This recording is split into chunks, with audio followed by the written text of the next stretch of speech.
My 15-year-old son thinks he's ready to be a dad. I, 30F, have a child who is 15M. We'll call him Ollie, plus other children aged 2, 6, 9, and 11. As you can tell by my own age, I was teen parent. I was lucky and we married at 18, still married, healthy relationship, worked our way out of a very dire situation, graduated, started a trade, etc. And we are comfortable, stable in all ways. This information is relevant. Ollie has been friends with this girl. We'll call her Bree since he was 7 years old. Their family used to live in the same city as us and went to the same school, same friendship group. We know her parents and are long-distance friends ourselves. Not close friends, but say hello when the kids are on video chat, had drinks together before. Bree's family moved to a very small town 3 states away due to rental affordability. No secret. We all have talked about the rising costs of everyday life. The cost of living in this city has risen, forcing many locals out. They moved because of that, and for better job opportunities 18 months ago. Since then, Ollie has been begging for us to follow, giving us a sales pitch on cheaper housing, better paying jobs, none of which fit either of our professions. The whole works. We have said no because, well, no. But even if we wanted to, our other children are in school, sports, and have friends here. Selling and buying another house, finding work outside of our skill set, or having to learn new skills? Any normal adult would understand this, he does not. Fast forward to Christmas. Bree's family came back to our city for a holiday, and the kids met up multiple times with each other. It was my understanding that they were always with the other kids, but obviously not since Bree is pregnant, and I am certain it was on purpose. He has access to condoms. I don't care for opinions on that. My access was restricted and I had him. He has had sex ed from me, my husband, school. He knows damn well how babies are made and how not to have one. Yet here we are. Now Ollie wants me to move to be with her and the baby. It's confirmed. I've talked to her parents. And I said no.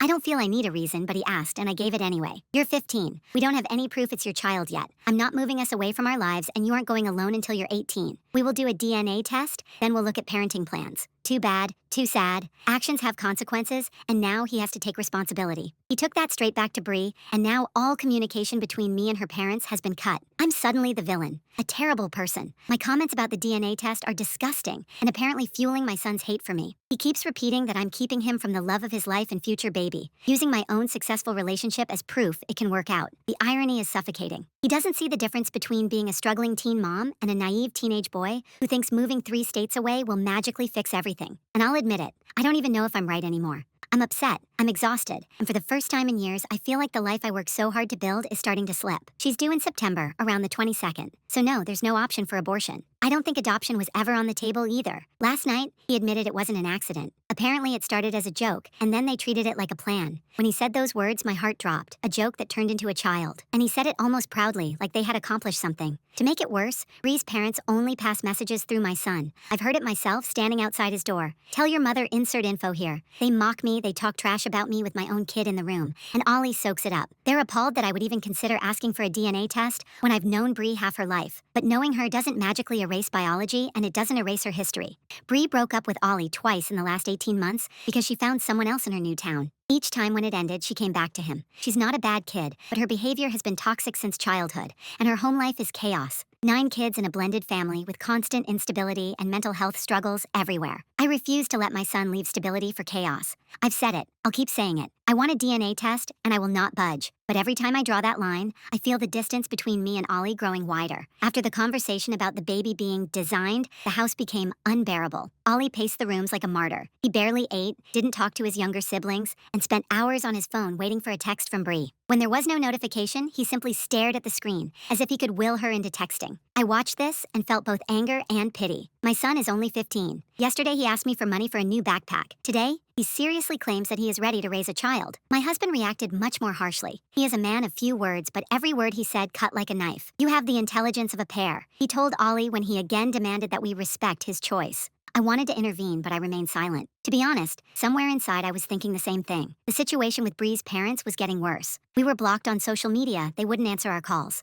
All communication went through Ollie, which turned him into a courier to whom they would pass on, tell your mother this, or tell her she's overdoing it. He would repeat their words defiantly, sometimes adding his own caustic comments. I tried to talk to him calmly several times. I explained that he was too young, that love and parenthood were not the same thing, but he didn't listen. For him, it all came down to one thing. You don't want me to be with the people I love. The boiling point came when I suggested setting up a video call with Bree and her mother. I wanted something simple, to talk directly, to work out a plan. Ollie initially exploded, shouting that this was an invasion of his privacy. But when he realized that otherwise I would simply cut off communication, he agreed. Bree saw me on the call and immediately hung up. Ollie tried to call back, but she didn't pick up. She ended up sending a message. Why does your mom want to talk to me? It's our business, not hers. An hour later, Ollie was sitting in his room, curled up on his bed. He wasn't even angry. He was just empty. For the first time, he looked at me not with defiance, but with real despair and whispered, "Mom, is there a way to undo this?" Those words hit harder than all his accusations. He was just a kid who had gotten into a situation he couldn't handle. And as a mother, I had to be there for him, even if he rejected my every decision. But inside, I was growing tired. I remembered how, at his age, I had rocked a baby in my arms, spent all night doing homework, and cried because my life had gone downhill. I knew what hell it was, and I knew that Ollie had no idea what was coming. I said again, "We'll do a DNA test, and only then will we talk about plans." He didn't answer. He just turned to the wall. Meanwhile, Bree posted on social media, "You and me against the world, baby." Memes about loser dads, and quotes about strong single mothers.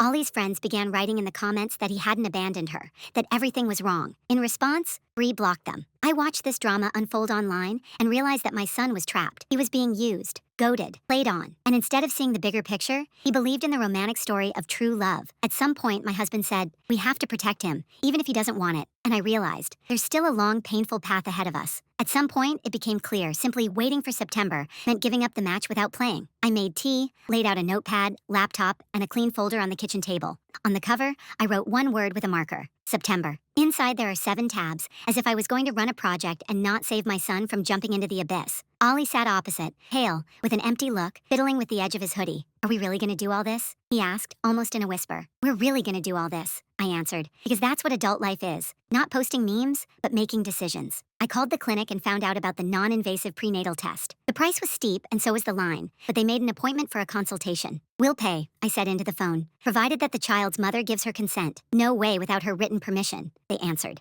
I put the phone down carefully, as if it might break along with me. Lawyer. I found a family lawyer whose half-page of reviews began with the words, "Saved us." We are sitting in his office. The walls are covered with diplomas. There is an hourglass on the table. He listens, nods, sometimes frowns. "Look," he says later, "until the child is born, the legal field is shaky, but you can and should prepare. Your son will acquire the rights of a father from the moment paternity is established. And yes," he pauses, "sometimes they try to collect pregnancy expenses even before the birth. From us? Olya does not understand. You are both minors," the lawyer answers calmly. "The court may look in the direction of the parents. I do not promise, but such tactics do happen." Olya leans back as if he was hit. I catch his eye. Now for the first time, he sees money not as numbers, but as a responsibility. The next day, I go to our school counselor. I explain that my son might become a father, that in the fall we can expect trips, stress, absences. The counselor listens attentively, makes notes. "We can discuss an individual plan," she says. "The main thing is to keep in touch with me. And please, think about a school psychologist." I nod. Inside, it's funny. At his age, I was tossing and turning between diapers and homework, and now I'm walking down these corridors like a general who knows where the next battle will be. In the evening, I gather a family council. My husband, as always, briefly. "We need rules," I voice. "No messages." Bree's mom said. Through you, I turn to Olya. "Only adults with adults. Mail, phone calls, meetings with a witness. Any attempt to get around, minus contact for a week. Second, we do not respond to provocations on social networks. Third, you go to a psychologist, not to fix you, but to be heard." He swallows. "Okay, I'll try." That night, I draft a letter to Bree's parents. Flat, cold, emotionless. "We are willing to pay for a non-invasive DNA test. If paternity is confirmed, we will come in September for the birth, stay 2 to 4 weeks, arrange mediation to approve the parenting plan. Please stop sending messages through minors. All communication through this address. Sincerely." My finger hovers over send. I don't click. There's too much noise out there right now. Let the dust settle. Before the dust settles, the world throws another brick. In the afternoon, a call from an unknown number. "Good afternoon, this is from the Office of, Family Support. We have received a preliminary complaint about interference by the father's family and psychological pressure." I close my eyes. Inhale. Exhale. "We are ready to provide all correspondence and confirm that we are asking only for direct dialogue between adults," I say evenly.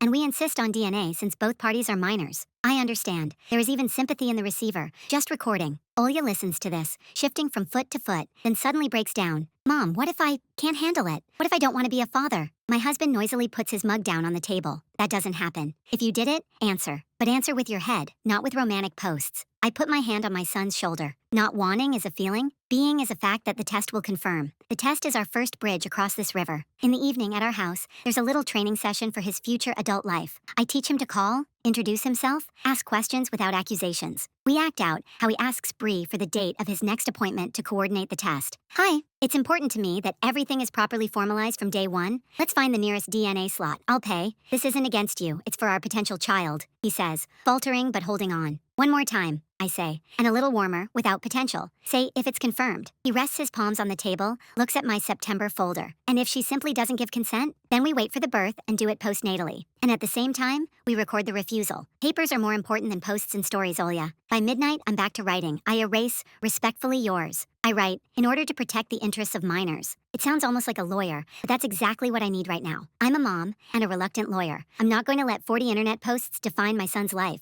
And of course, as soon as you've made a plan, life tests it. In the morning, a courier brings an envelope with someone else's postmark. Inside is a preliminary notice from their district on the intention to discuss prenatal expenses and the procedure for the father's participation after birth. Olya reads it, her lips turning white. Is this a trial already? This is a game of nerves, I say, and put the document in the lawyer's section. And we don't play that. We are preparing. He nods. For the first time in weeks, no bravado, no Romeo pose. Just a 15-year-old boy who is scared. I hold him. The smell of his shampoo. The hair I once cut myself on a stool in the kitchen. My child who thinks he is ready to raise a child. Mom, he whispers into my shoulder. Can you just sit in my room today? Yes, I answer. And tomorrow we'll send a letter. I thought it couldn't get any worse. That silence from Bree's parents was the most. But no. A week later, we finally received a letter to the same email Ollie had left us. A long letter written by her mother. It began sweetly. We have always respected your family. We have known you for many years, so we want peace. And it ended harshly. If you insist on a DNA test, you must pay not only for the analysis, but also for all associated expenses, including accommodation, transportation, and compensation for Bree's stress.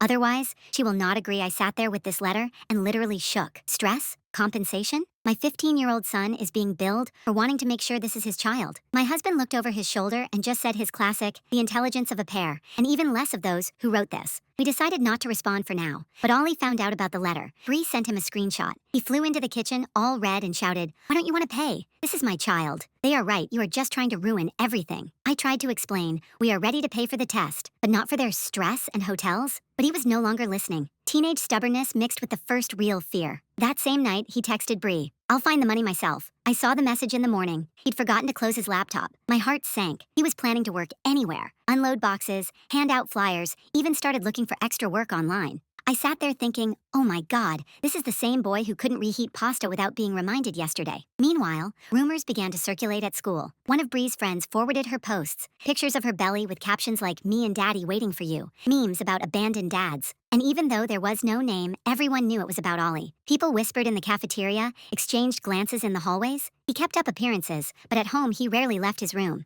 I heard him crying at night, but pretended to be asleep when I came in. And then it clicked. I realized, we can't sit and wait any longer. While Bree's parents play manipulation, while the teenagers turn this into a school show, my son is drowning. I wrote a response. Calm, as dry as possible. We pay for the DNA test in full. If Bree doesn't agree, we wait until the baby is born and then we'll do the test. We'll stop all conversations through minors, I sent it, and put an end to it. The next day, Ollie burst into my room with a phone. "You ruined everything. They say you're a monster, that you hate Bree." I just looked him in the eye and said, there's only one thing I hate, when people try to control adults through children. And for the first time in all this time, he fell silent. He didn't shout. He didn't argue. He just sat down next to me. And it seems for the first time he understood. I'm not against him. I'm against him being made into a pawn. There was less and less time left until September. The days dragged on like sticky tape. School, the younger kids' clubs, Bree's rare attempts to go online with another us two against the world. Inside the house, it was quieter than usual. Ollie began to walk more softly, to speak more quietly. Not because he had calmed down, but because he was tired of being loud. The school's supervisor called herself.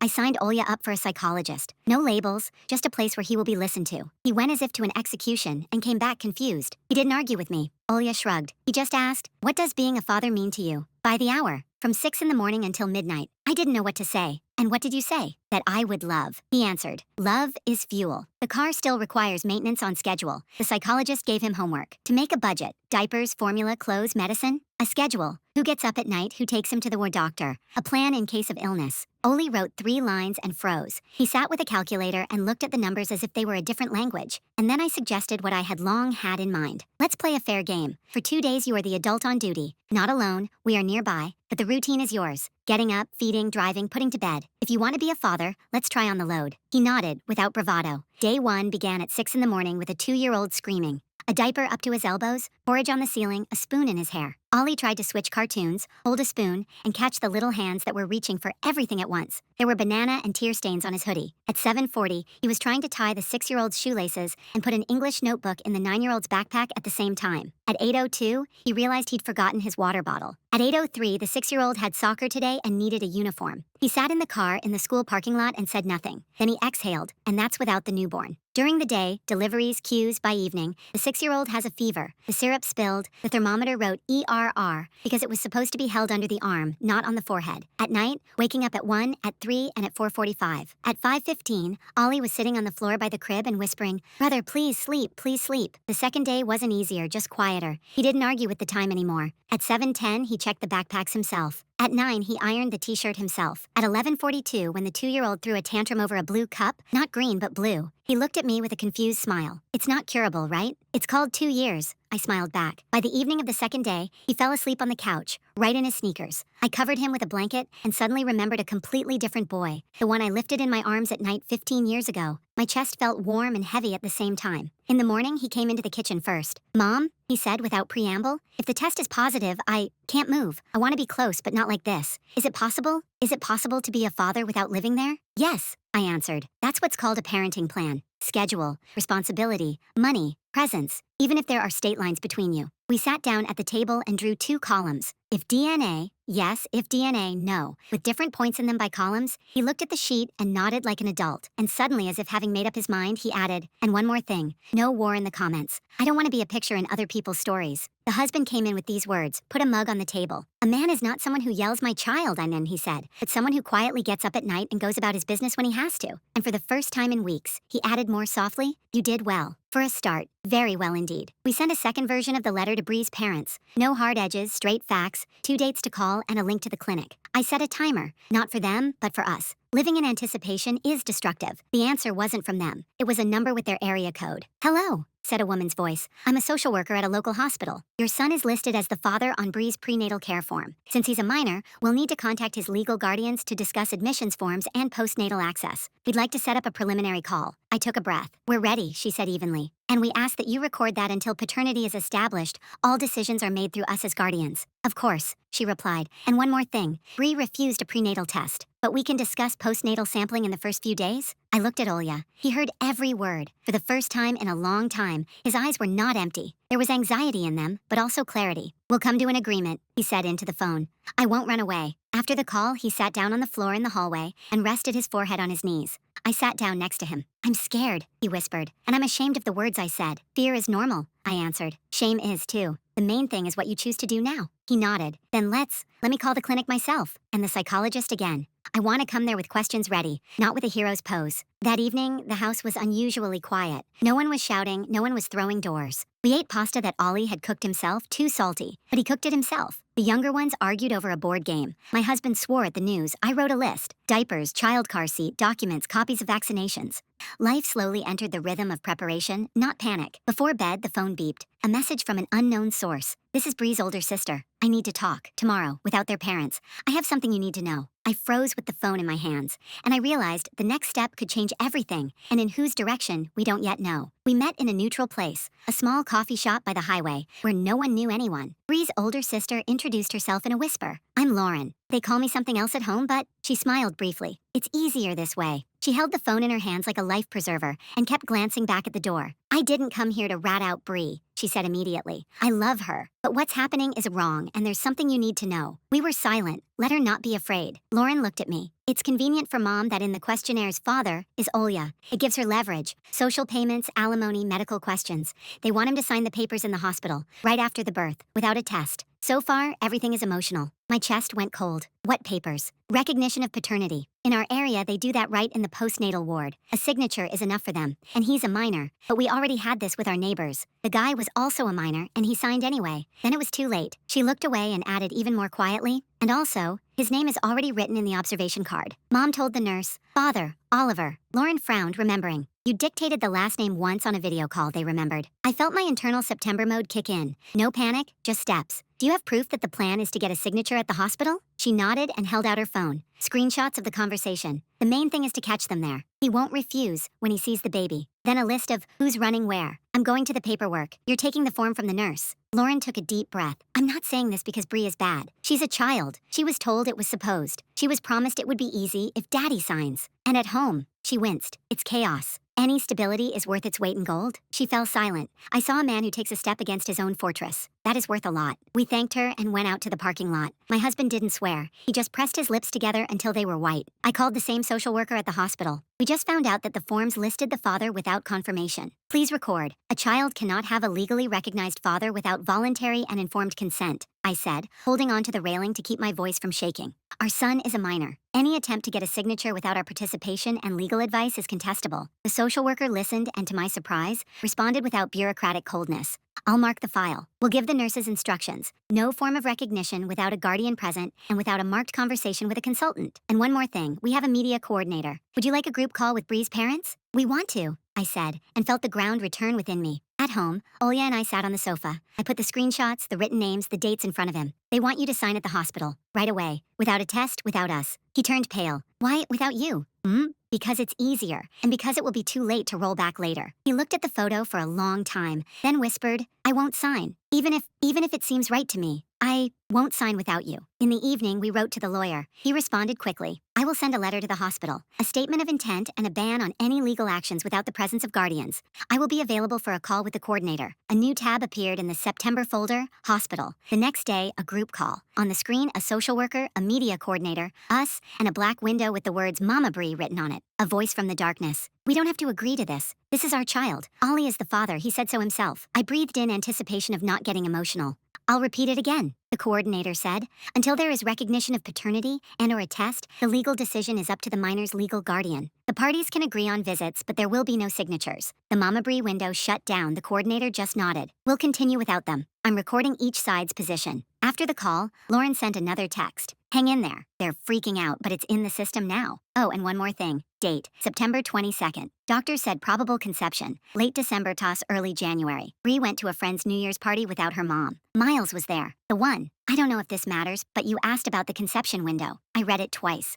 The date means there's an intersection with another boy exactly a week after Christmas, when Bree and Ollie last saw each other. It's not proof, but it's math, which is designed to cool romance. We didn't show Olya this right away. First dinner, then lessons with the younger ones. And only when the house became quiet again, I sat down on the floor next to his bed and told him about the parties, the dates, the windows. He nodded silently. That's why we need a test, he said after a pause, so that we don't build our lives on seams. He exhaled, rolled over onto his back, and stared at the ceiling. Mom, what if the child isn't mine? I still want to be there for him, and for her, but you were differently. That would be the most adult step of all, I said, to respect the child without appropriating him. 2 days later, more news came. Their family had transferred their care to another hospital in a neighboring county. The social worker from the first hospital called with restraint, but not without irritation. We'll pass your notes on to our colleagues, but you'll have to start all over again. The letter, the ban on signatures, coordinating visits. I hung up and laughed helplessly. They think it's faster, my husband said, but they just made the paper trail longer for us. We sat until late, rewrote the letter, changed the hat, sent it to a new hospital. I automatically poured tea for everyone and suddenly noticed my hands were no longer shaking. When there is a process, fear has no place to live. I remembered from some course I attended after the birth of my second child. That night, a notification popped up on my phone. Invitation to a baby shower, from the account where Bree had posted about the world against us. My parents, who even found them, my aunts, and even one of our neighbors who helped us replace the roof were added. The description, dads are welcome. Signing papers is encouraged. I took a screenshot and sent it to Lauren and the coordinator. Lauren responded with a single emoji with her hand over her face. That's Mom. She thinks it's more romantic. The coordinator responded dryly, save it as evidence of pressure. In the morning, I showed Olya the invitation. He blinked and snorted. Signing papers is welcome, like a dress code. Then more seriously, Mom, I'm not going to the show. I'll go, in September, in the postpartum ward, with you. And only after the test he left for school, and I stayed at the table with the September folder, and for the first time in weeks, I allowed myself the luxury of closing my eyes for a minute and just breathing. We hadn't won anything yet, but now we had a map to follow. That same day, the coordinator from the new hospital called. We have a pre-admission appointment. Bree's mother asked that paternity forms be prepared for the visit. I have noted in the system your prohibition on signatures without guardians, but to additionally protect your son's interests, I recommend that you attend in person. We will, I said, and we'll bring a lawyer with us. And only after hanging up did I realize the next game had been announced. And it seemed that this time they weren't the ones choosing the table for the game.